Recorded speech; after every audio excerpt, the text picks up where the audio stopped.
hearing more about Duet AI. First, a few things, just so that I get a bit of the pulse, in terms of the audience. How many of you are like using Google Cloud? A bit, so that you're familiar when you start seeing some of the interfaces. How many of you have started to maybe use a bit of Copilot or some coding assistance or anything that helps us generate some code or help us in some tasks? Just a show of hands. So that, okay, or at least aware that this stuff is coming around, so we probably need to figure out what does Google Cloud have to offer in that case. So the talk today is about Duet AI, and if you've been hearing a bit of the keynote and afterwards, not keynote, I think Priyanka's session, she talked about how this stuff has been built, and primarily it's meant for cloud users. So I think that's the word I want to focus on for maybe a minute or two. So when we say cloud users, can I assume that all of you are cloud users in some way or the other? It does not matter if it's Google Cloud or AWS or Azure, it could be anything. But when you say there's a cloud, or when you say that you are a cloud user, you could have been doing multiple things. One is you just came up to speed with what the cloud is providing, that particular, whichever be the CSP or after. There could also be that you probably developed applications for that particular cloud. It could also be that maybe you are responsible for deploying and using those applications, checking out if something is going wrong, monitoring them in some environment or the other. It could also be that you are probably a data analyst focused on writing some sort of, maybe SQL-like scripts to create some reports or insights. So what I wanted to actually just set this context is that it's not about the developer all the time. Yes, developer forms a key part of what we are talking about here, but you could be playing one of these personas. You could be someone who's just told something is going wrong in production. Can you just find out from the logs what's happening? You could be someone who was just probably on the analyst side creating reports, etc. But in all these points, you do find that you are using the cloud in some way or the other. Now, before we get going, if I just have to set the context in terms of why Duet AI, we'll come to what Duet AI is, we'll see the demos and all that things also. But first up, I just wanted to hear about you, from you, that what are some of the challenges that you face as a cloud user today? Just maybe some points. I'll start maybe with one, that I have to, when I'm trying to do a task, I need to search for documentation here and there. So maybe I go out of my environment, check out the docs or the net or whatever, but try to find some answers. What are the things?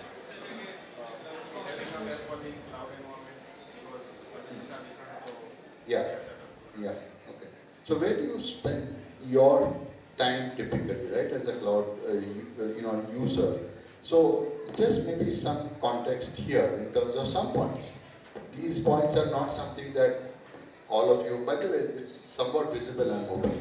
The slides, I can't do much about this. Maybe when I come to the actual demos, I'll try and increase the font size. But hopefully this is visible. Now, here are some things which result in you as a cloud user always going out of the current tool that you are using. So at times you need an answer, so you go out, you search for that, or you're switching between tools, or at times you just want to know how do I use a service of this sort, whatever that might be, right? So the whole premise is that a lot of time is indeed going, of course, to search for answers, get tasks done, switching between tools, just brings you out of the flow, and all of that stuff which we understand. To give you very specific examples, it could be something like this, that you're new to it, someone told you there's a messaging service in Google Cloud, go figure it out. So your question could be something of this sort, that how do I do XYZ in Google Cloud? In this case, it's just talking about an API service. It could be something of this sort. Someone's always, how many of you write new code here versus how many of you are maintaining code that has been handed over to you? I mean, it's part of, reality, right? That's just the real world. But at times you probably want, or let me step back a bit, how many of you have been given code to manage, maintain, and for which you have been told, by the way, there is very little documentation. You'll have to figure it out. It's the way it is, right? So one of the things that you would probably even want is that given an existing code base, how do I understand it better? It could be as simple as saying, here is a, let's say 100 lines of code, and I don't understand this particular line. What does it exactly do? What does this package do really, right? For example, it could even be configuration file. Let's say, how many of you are Docker files you have seen, right? But how many of you can say, always with confidence, that I know everything, what an expose does, what an entry point does? Sometimes you're a little bit here and there, right? So not necessarily about a code base. It could even be about a configuration file. It could be anything that you just want some more information on. How many of you have written code? Most of you, a little bit here and there. How many have written test cases always for your code? Always? Always? Okay. Or how many have written a few test cases and said, yeah, it just covers a certain percentage, but you obviously want more, right? So, again, one sort of a requirement. And how many of you actually wish that if there was an assistant, it would do the rest of the test coverage by generating test cases for us, right? So obviously, I'm leading into something that says, what do we all expect now from these assistants, right? Like, don't worry, it's not that, we're not expecting our assistants to take up our jobs despite what people say. It's more about what are the tasks, right? Sometimes just finding out information, what's the API, where is this, what's this configuration about, unfamiliar code, test coverage, etc., etc. One more point, which is important, is that, again, too many buzzwords like IP protection, compliance, etc., etc. But there are valid concerns, right? Like these, that when I send some questions, where do these questions go? Are we saying it, saving it? Are we doing some training on it? Do we do something else with it? Or like what happens, right? When you ask any of these AI tools that, okay, this is what I want to do, what's happening? Is it just like forgetting our question? Is it stateless? There could be valid things. Certain times it's also about the fact, how many of you work in organizations where they've said open source is not allowed? It's okay, you can put your hand up. All of us probably have seen some situation where they said, you better be clear on the license. And if it is permissible and you can use it or not. So, you know, whenever these coding assistants or tools suggest you snippets of code, you can't blindly accept it and take it also. You'll have to understand where did it get that code from, right? What was the original source? It's not that they just generated something on the fly. They've obviously created an index out of existing code, so that when they suggest code, one of the first things that you should be asking is, am I allowed to use this code in the first place or not, right? So many of these things, organizations have valid concerns. As an individual developer, you could go, you could try out, you could do all kinds of things, but put it in an enterprise context, you have to answer these questions, right? So this leads to, I'm just switching almost a different kind of a context. There has been, like I've just given you the URL as well as the code, a third party, quite a respectable firm, Red Monk. They've done an analysis of what do we as developers would expect from some of our coding assistants. So if you see over here, right, I've given some description here, but summarization is more about understanding the code. You'll see all of those points which will help to autocomplete, write tests for us, support for, like, I can't say all of you are Java programmers or Python or whatever. You might have your own preferences. So it should support the languages. It should also support the editors or the tools that you are working. So how many of you are VS Code here? And if you are fond of that, the point is, even if you're going to be doing something with an assistant that works with Google Cloud, you would expect that that should also be functioning within the tools that you are using, right? Otherwise, I can't suggest to you, no, use a completely new ID. That will just defeat the purpose. Then of course, some of the things we talked about in terms of transparency, where is your data, right? And recency also of LLMs. You can't say, think I know things as of February 2022 and not something now, right? So these are valid concerns. Not everyone meets this in terms of agents, but if you in your organization are told, let's evaluate where some of these tools are, these could be some points you could consider. Having said that, given all of this, right, there's inefficiency, there's taking too much of our time, switching between context, tools, etc. The whole idea is what you see over here. There has to be probably a better way by which these agents can make the whole process faster and, of course, better effective. And that really is not for me to say that, no, if you use Duet AI, it's going to make you 70% more efficient. No, there's no magic formula like this. And there's no claim like that we are making anyways. It's all going to be about your experience as you're using it and what you see. So many people say, right, what is the right way to empirically evaluate whether this agent has made a difference or not? I think that's very tough to answer. And I can take some Q&A later after the session, even throughout the day. There are ways which I can discuss how organizations are trying to measure effectiveness of it, but it really comes down to a combination of multiple things. Not just that it suggested code, we accepted, so how many times did we accept? In fact, I would say a better measurement at all of code could be how many lines of code it told us to delete, rather than to accept and increase the code base size. So it's all very, judgmental in that case. But having said all of this, definitely, I'll show you a demo, but I would also suggest to you, you can even try it out and see if it helps you in your workflow. So what's Duet AI? The best way to understand it, and we've talked about it, cloud user perspective. You also heard about LLMs, Gen AI. I'm not going to get into that kind of a thing.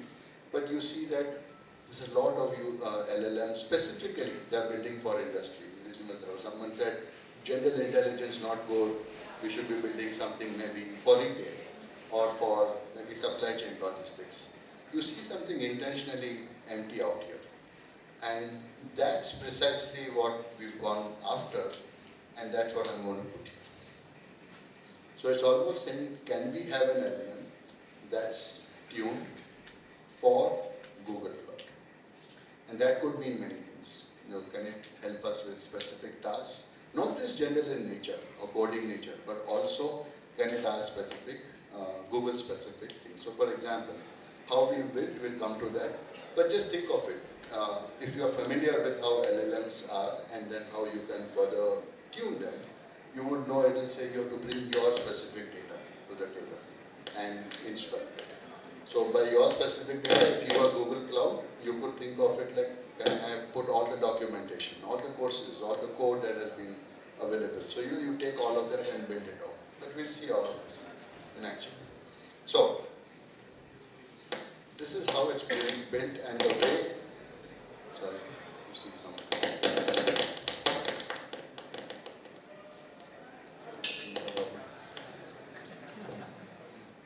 It's okay, we'll continue. We'll see how it goes. Okay, I think it's this. Yeah, it's probably mine. Okay, but don't worry. As long as it's not too destructive or destructive.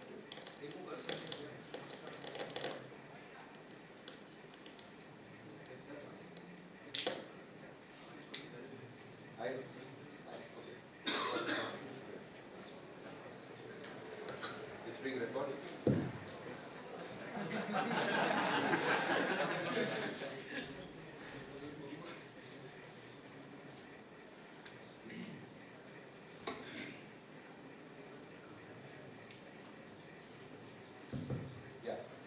Yeah, no problem. So the way you want to read this or at least understand this slide, this gives you some picture in terms of how this has been developed.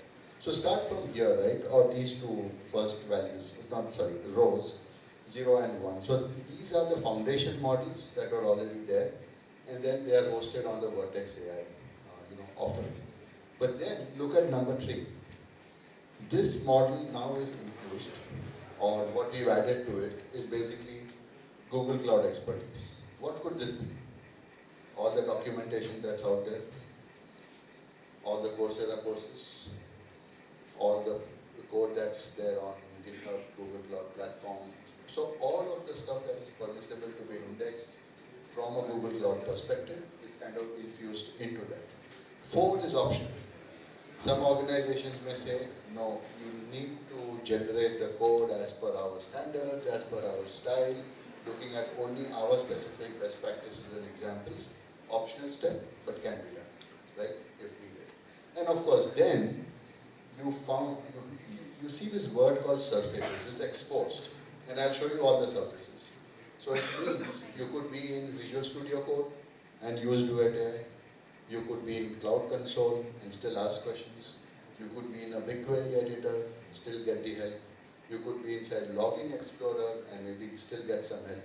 So these are the different surfaces. No matter where you are in Google Cloud, no matter what your persona or user is, as I told you, you could be a developer, you could be an analyst, you could be someone managing that setup. So you need to probably get into logs and etc. So all of this stuff is exposed so that you can take advantage of it wherever it may be, right? And we'll see demos of that. If you feel like halting me at some point, do halt, ask the questions, that's fine too. So in other words, right, again, a little jazzy kind of a display here, but this will give you some hint that you could literally ask questions across services of all kinds and also specific to that particular task. So for example, one of the things you see is explain this query, what's happening in BigQuery. Someone gives you a huge SQL query and you got no clue or you're as bad at SQL as I am, then you'll probably start asking, just explain to me what is this query about, right? Just like code, right? So all of these things, right? And again here, if you see, right, the common personas, you could be any one of these while playing that. In other words, I mean, SDLC, everyone in software development life cycle, there could be all of these stages, but at each of these stages, it helps you. So whether it's at design stage, whether it's at the coding stage, whether you are at the operating part of it, to say, okay, someone else said there's an error happening. Let me go to Logs Explorer, let me open up a log entry, let me go into the details and see what the thing is. So at each of these steps, you could get help. Now, one question that should probably pop up in your mind is, oh, can it even help me vis-a-vis my specific project? And give me that, oh, I think you should probably tweak a few things there. No, we don't do that. So at this point in time, we do not give you contextualized suggestions by looking into your project. No, we don't. We'll give you more of general questions, commands, etc. Is it on the roadmap? Yes, it is. And obviously it will be with the permissions. But it will come later. Okay. Then of course, enterprise things, just to make it clear. Specific point what I wanted to know is, of course, nothing is going to be stored, your prompts, we don't do any training based on that. More importantly, what we find, the thing which resonates with organizations is citations. So any code that we suggest to you, we will be able to highlight that this code is taken from maybe this repository or it belongs here. Please look at it. If it looks okay, then go ahead and accept it. At the same time, step 4 or whatever, point 4 here also says that, like for example, one of the customers that I'm working with said, don't even leave the decision of accepting the code to the developer. So you will not even suggest anything if it is not meeting these licenses or these restrictions. So this organization came and told us that, for example, these open source licenses are not allowed in our organization. As a result of that, in your ID, if you ask, can you give me the code for doing some task? Let's say we've got 10 suggestions to give. But if you find that 5 or 6 of them are governed by those licenses, but the organization has told, don't even show me, we'll filter it out. So there's a lot of grounding, filtering, etc.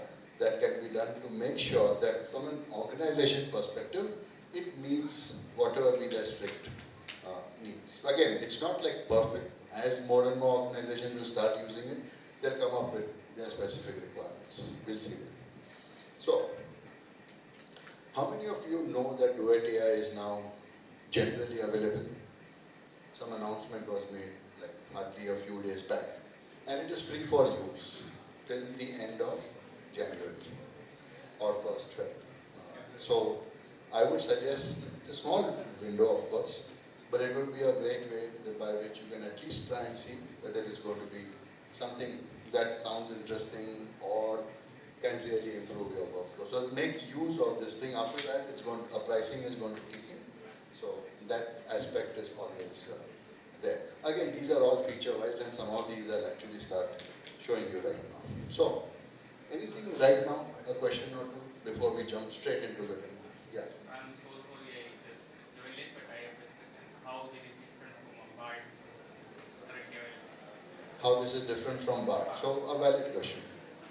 Thankfully, you didn't ask how it's different from Copilot, but that's okay. No, it's okay. I can answer that also.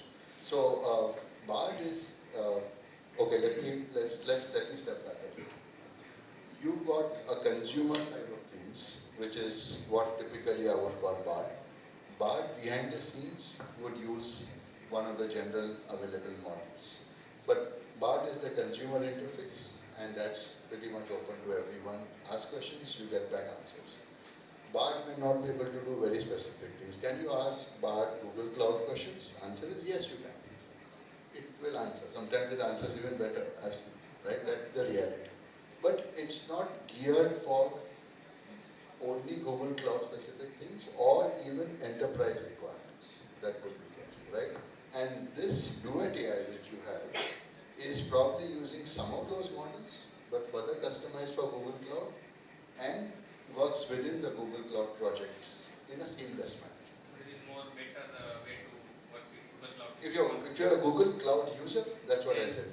Then Duet AI is the way you want to go. There are pros and cons. How quickly we update those models, how quickly we can refresh them, but those are discussions. Yeah, I'll take a question or two maybe, then we'll go to demos. Yeah. One question. How it is filed with the code? It is reading from Google Cloud content, like whatever deployed over there, or is there any data sets being available? So the way it is built is, think of it this way. Since Duet AI is owned by Google Cloud, obviously the data that we have trained it on is all our documentation complete, plus all the projects related to Google Cloud which we have got in our own GitHub, all our Coursera courses. There are many such things which are permissible to use. So we've created a whole pre-pipeline to then create that model.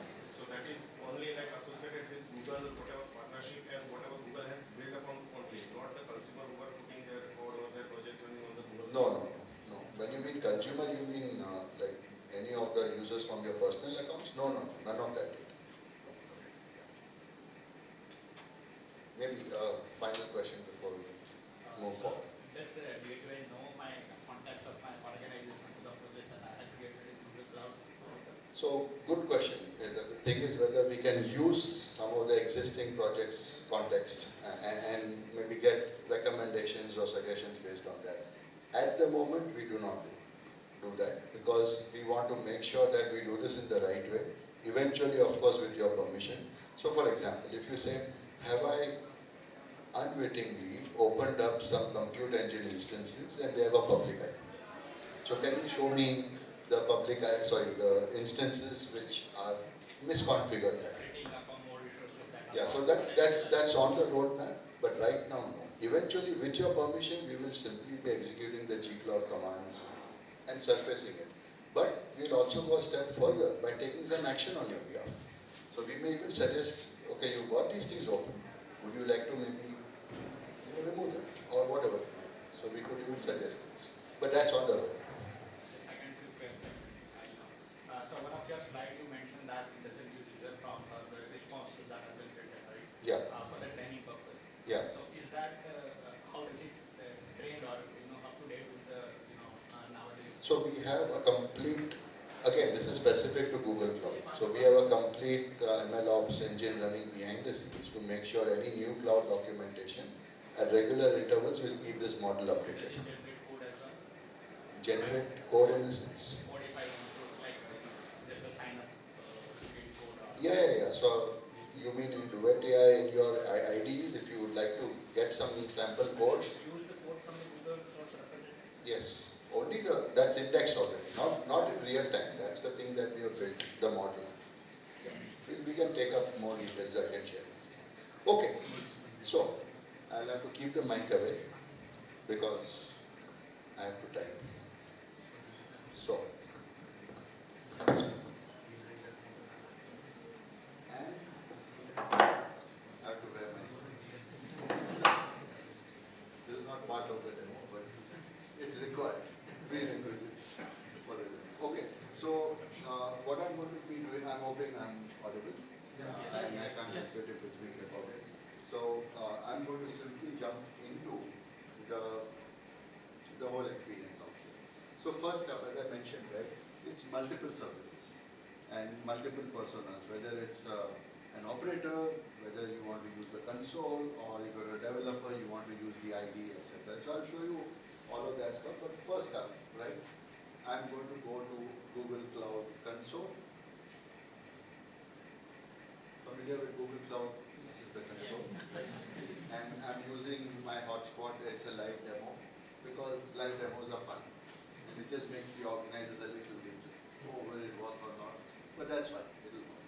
So I'm in Google Cloud Console. I have my project, and you will start seeing some. Just pay attention as I say. You will start seeing. Now, if you're using Google Cloud, you will have seen the terminal. Go to the console, etc. But you will see one more icon now that says Open Duet AI. And when I said it's free till February 1st or something, you will find that if you click this, and if it is not enabled, it will just tell you a nice little UI that go and enable this API. So all you need to do, if you're familiar with Google Cloud, and I'll show you that quickly, is go down to APIs and services. It's all about enabling an API in your project. Okay, so we find, so we go to enable APIs and services.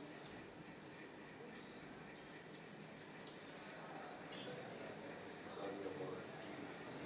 If I go down, you see this thing called the Cloud AI Companion API. And that's really the API, the single API that you need to enable. You don't have to know the gcloud command. If you do that, that's fine too. But if you simply click on this Duet AI icon, you will find that it simply will come up at the side. It's the same chat interface, what you see on the right side. And a few prompts are shown to you that, okay, you can try this out. But you can ask any question right now here. So different questions. For example, let's say, what is Cloud Run? And now this is the prompt or the question that's going, and the prompt is built, and you get back an answer with the relative, related content that you see out here. So far, okay, this is one kind of question you can ask. You can even ask, for example, things like, I don't know, what are, it's a best practices. What are the best practices while working with cloud storage? So you know that you could go out there to that page and find it, but maybe this is a great way for it to even summarize some of those things. So it's again some kind of thing is answered. Next thing, you could even say or let's say, give me a shell script to stop my compute engine instances. And now you find here it even helps you with something of that sort. You could even say, for example, right here, again, you're in the operator piece here, but still, I'm saying you can, so write a Python function to publish a message to Cloud PubSub, right? And it will give you the code snippet, which you will then take and how do you do that also, right? So, or if you want a specific command, so what is the gcloud command to stop VM instance, let's say?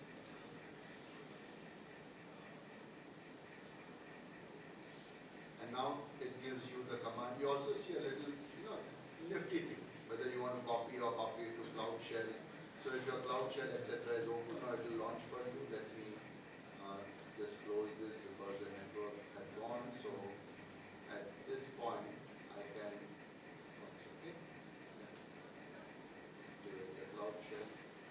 could have copied the command, it will straight away put it out there and make it easier for you. So again, this is one part of the demo where within the console, you could simply ask all kinds of questions.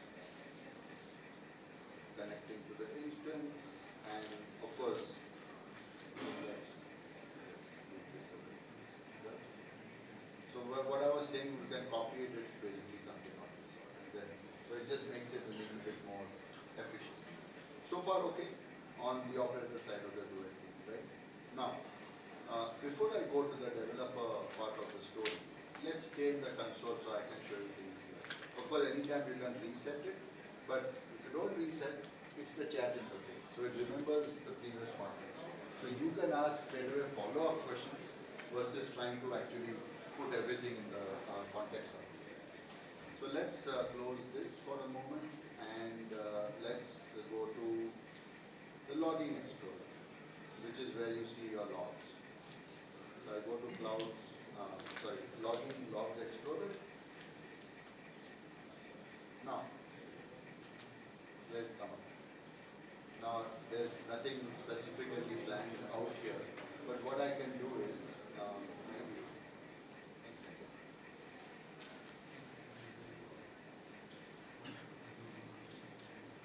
So maybe, I don't know if I have any logs or anything that's happening, or I could further just say, let's go for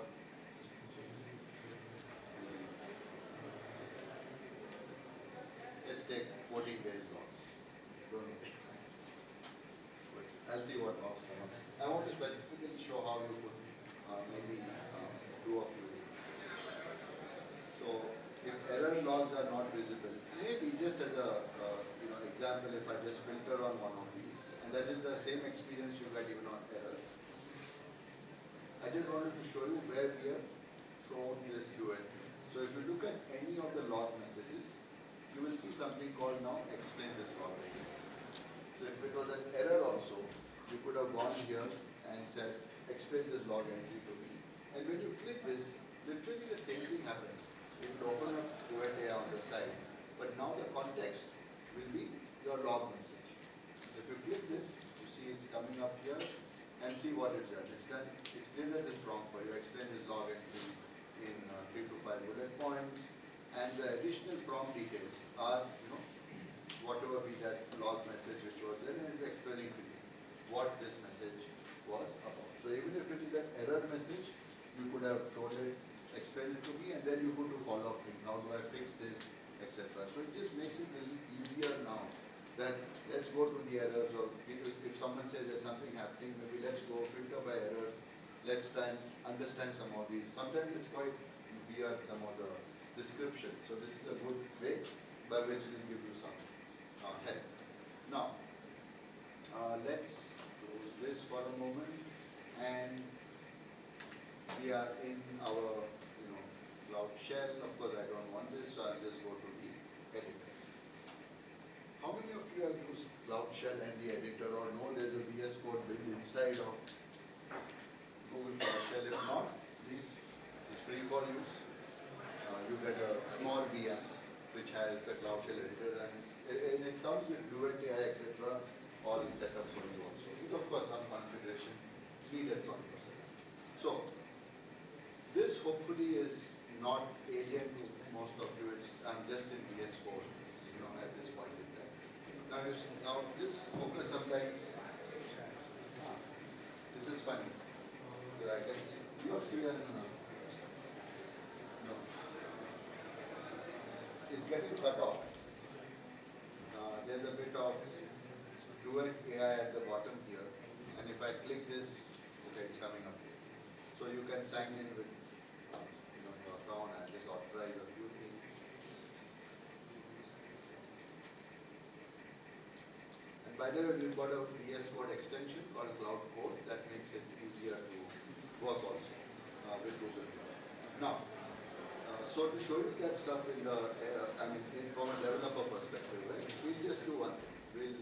We'll probably create, I'm now using the actual extension that's out here, so I'll just create a new application based on many templates that we've got. So I'll just take a Cloud Run application, maybe Python Flask, most people somewhat can understand here. Okay. So I'll just go with maybe get first.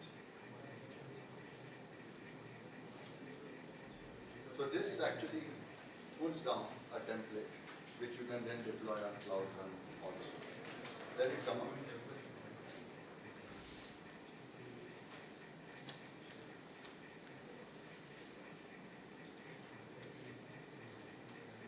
Using my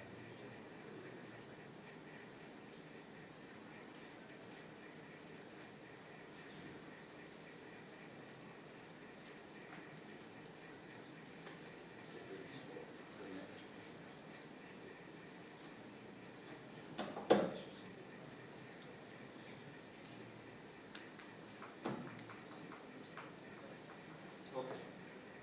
Well, so I'll just sign in here with the Duet again. Okay. So now that I have just like generated a template, again, too small behind, Astro, yes for exercise, yes, no? Yes. Alright. So basically I've got a template of an application out there, and now few things that you could do right from a developer perspective. So obviously right now, if I just maybe this is all Python stuff, nothing major that I'm doing. I'm just going to create a basic environment out here, so I have a virtual thing going on with the requirements files that are there. Let this complete. Behind the scenes, I've just created my own virtual environment with the requirements file that's out there, so that everything is pretty cool. This is good. Now, obviously, think of this as a project that you got and you're trying to understand what it does, right? So one of the things you could do straight away is, for example, you could be, this is the Python, the Flask application that's there. Okay. Yeah. Now, if you see over here, Duet AI is present even as an extension. Can you see that? Yes. Okay, it's actually getting cut off, but yeah, when you click that, you will actually get it now even within your ID. And for example, if you can ask the same general questions at any point here also. So if you're a developer, you don't have to go again to the console to ask different questions. You can be right here and ask maybe those same kind of questions that we were asking. So this obviously continues to work as is, even for getting any information on Google Cloud.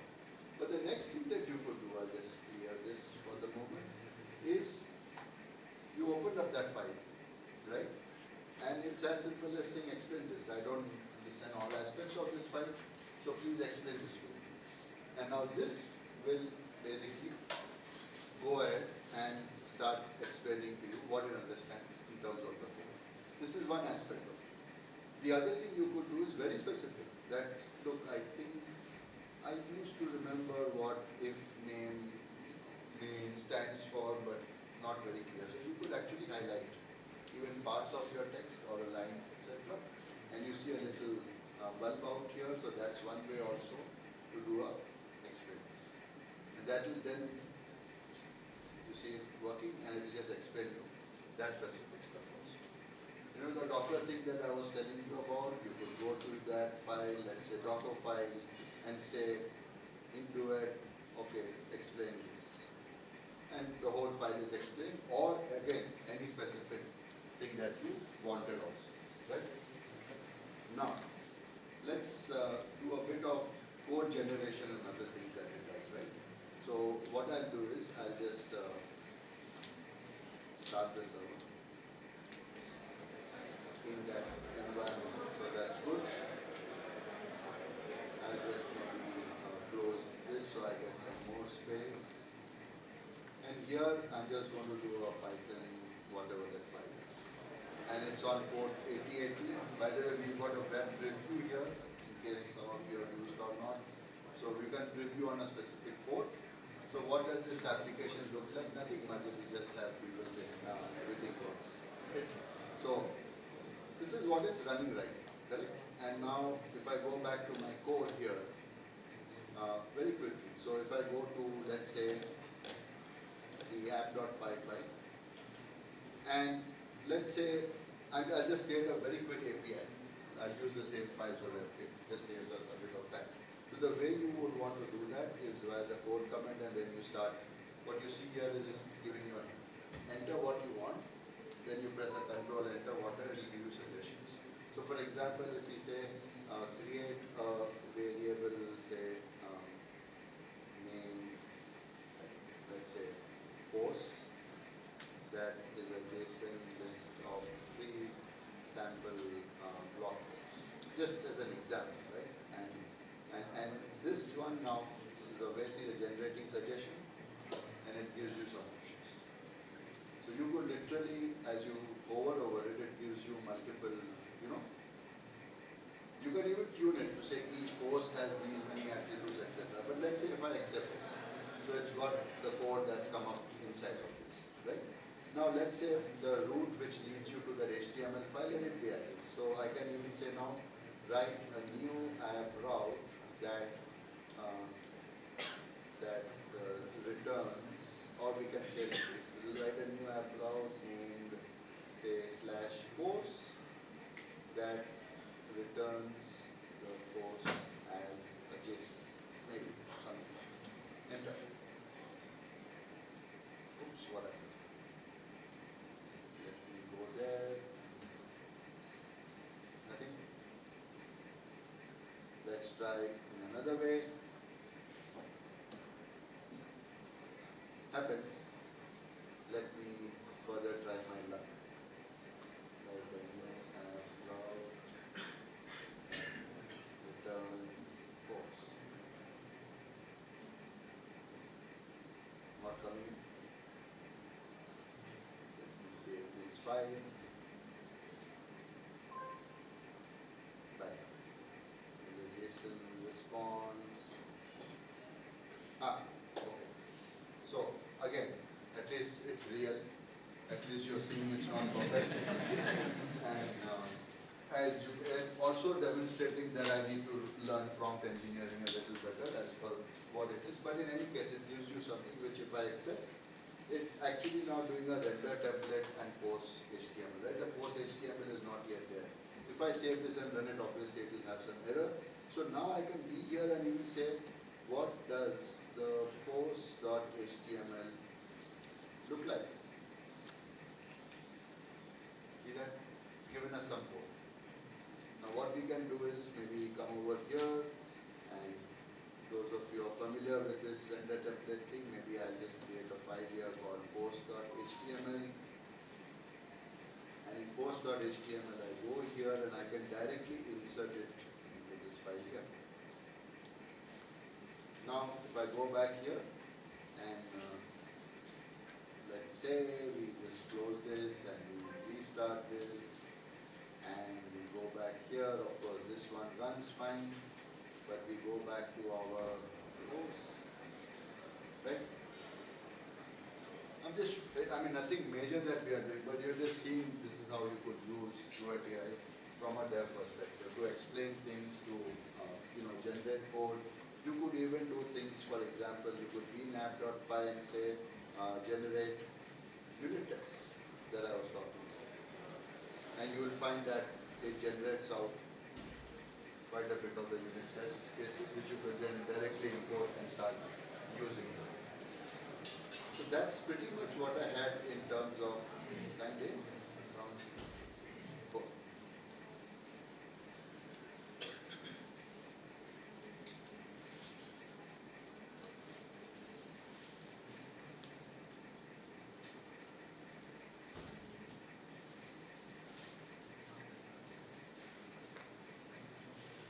Okay.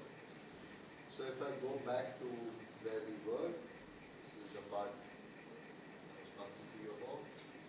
So in terms of a long-term vision, right, as I mentioned, it's about using the context of the project. Right now it's general in nature with Google Cloud documentation, but the context-aware and personalized responses are coming up next, so that it can suggest you exactly as per your project. So in simple terms, please try this out if you would like to. It's currently free till the end of January. This QR code also is having the Duet AI Cloud Skills Boost platform. There are several sections out there, so you could learn from that. Yeah, that's pretty much what I had. And we'll stop here, but I'm there rest of the day in case you want to ask a few questions. Thank you.